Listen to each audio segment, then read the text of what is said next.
बिस्मिल्लाहिर्रहमानिर्रहीम अस्सलाम वालेकुम। आज मैं आपके साथ शेयर करूंगी बहुत ही मज़ेदार से कच्चे आम के जैम की रेसिपी बगैर किसी केमिकल और प्रिजर्वेटिव के। अगर आपने एक मरतबा इतने आसान तरीके से ये मज़ेदार सा जैम बना लिया तो आप दोबारा कभी भी बाजार से जैम नहीं खरीदेंगे। बिल्कुल मार्केट स्टाइल ये जैम बनकर तैयार होता है और इसको बनाने के लिए जो 2 इंग्रेडिएंट्स चाहिए वो आपके किचन में ही आपको मिल जाएंगे। बाजार से आपको कुछ भी लाने की ज़रूरत नहीं है। तो चलिए बिना टाइम ज़ाया किए इस मज़ेदार सी रेसिपी को बनाना शुरू करते हैं। तो जैम बनाने के लिए मैंने यहाँ पर 1 किलो से थोड़े से ज़्यादा कच्चे आम लिए हैं। अच्छे से धोकर पहले इनके ऊपर जो मिट्टी वगैरह है, जो डस्ट वगैरह है उसको साफ़ कर लेंगे और फिर इस तरह से इसका छिलका उतार कर इसको स्लाइसेस में कट कर लेंगे। स्लाइसेस में कट करने के बाद आपने इसके अंदर जितनी भी गुठलियाँ हैं वो निकाल देनी है। दूसरी साइड पे मैंने यहाँ पर पानी बॉयल होने के लिए रख दिया था। जैसे ही पानी में उबाल आना शुरू होगा हम इसके अंदर सारे मैंगो स्लाइस डाल देंगे। आम को हमने बहुत ज़्यादा नहीं पकाना, बस 1 से 2 मिनट के लिए हल्का सा इसको ब्लांच करेंगे। अच्छा, मेरे पास जो आम थे ना वो काफ़ी खट्टे थे तो इसलिए मैंने ये वाला स्टेप किया है। अगर आप इस तरह के आम यूज़ करें जो कि ज़्यादा खट्टे ना हों तो फिर आपको ये वाला स्टेप करने की ज़रूरत नहीं है। फिर आपने इस तरह से करना है कि बिल्कुल थोड़ा सा पानी डालकर आपने इसको दम वाली आंच पे रख देना है। तकरीबन 6 से 7 मिनट में ये बहुत अच्छे से सॉफ्ट हो जाएंगे। और जब ये सॉफ्ट हो जाएं तो इनको ठंडा करके या तो आप मैशर की हेल्प से इनको मैश कर लें या फिर ब्लेंडर में थोड़ा सा पानी डालकर इसको अच्छे से ब्लेंड कर लें। मतलब जो भी तरीका आपको सही लगे उस तरह से आप इसको बना सकते हैं।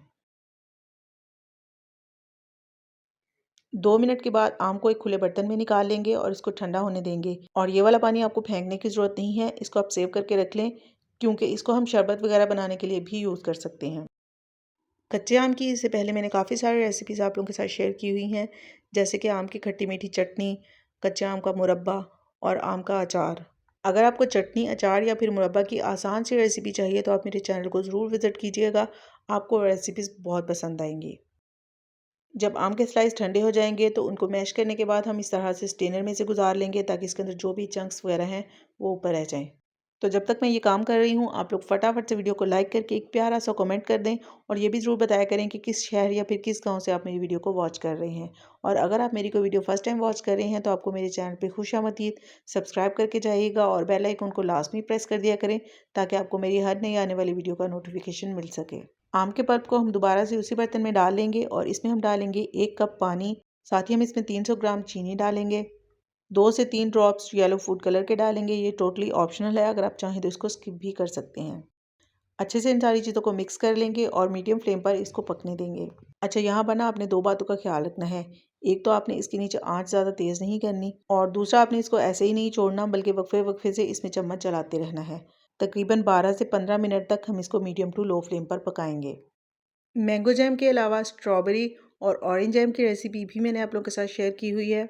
और जैसा कि अभी स्ट्रॉबेरी का सीज़न चल रहा है तो आप स्ट्रॉबेरी फ्लेवर में भी बच्चों के लिए जैम बना सकते हैं। स्ट्रॉबेरी जैम की जो रेसिपी मैंने शेयर की है वो बिल्कुल सादा और आसान सी है और मेरे बच्चों को सबसे ज़्यादा पसंद भी स्ट्रॉबेरी फ्लेवर ही है। तो इसलिए जब भी स्ट्रॉबेरी का सीज़न हो तो मैं 2 से 3 मरतबा लाजमी वो जैम बनाती हूँ। तकरीबन 12 से 15 मिनट पकाने के बाद जब जैम अच्छे से गाढ़ा हो जाए और इसमें एक शाइन सी आ जाए तो हम फ्लेम को ऑफ कर देंगे। और थिकनेस आप लोग इस तरह से चेक कर सकते हैं कि कोई भी प्लेट वगैरह ले लें, उसके ऊपर थोड़े से जैम के ड्रॉप्स डालें और उसको 1 मिनट के लिए ठंडा होने दें। और ठंडा करने के बाद आप प्लेट को हल्का सा घुमाकर देख लें। जैम ना तो बहुत ज़्यादा पतला होना चाहिए और ना ही इतना सख्त हो कि वो एक ही जगह पे स्टिक हो जाए। और ठंडा करने के बाद जब आपने इसको स्टोर करना है तो इस तरह से थोड़ी सी फ्लोई कंसिस्टेंसी होनी चाहिए। जैम को ठंडा करने के बाद किसी भी एयरटाइट जार में डालकर अच्छे से कवर करके इसको सेव कर लें, फ्रिज में रख लें। 1 से 2 महीने तक आप इसको ईजिली यूज़ कर सकते हैं। तो ये थी आज की बहुत ही आसान सी रेसिपी। ट्राई ज़रूर कीजिएगा और अपना फीडबैक क्लास में शेयर कीजिएगा। फिर मिलते हैं इंशाल्लाह बहुत जल्द एक नई रेसिपी के साथ। Thanks for watching. अल्लाह हाफिज़।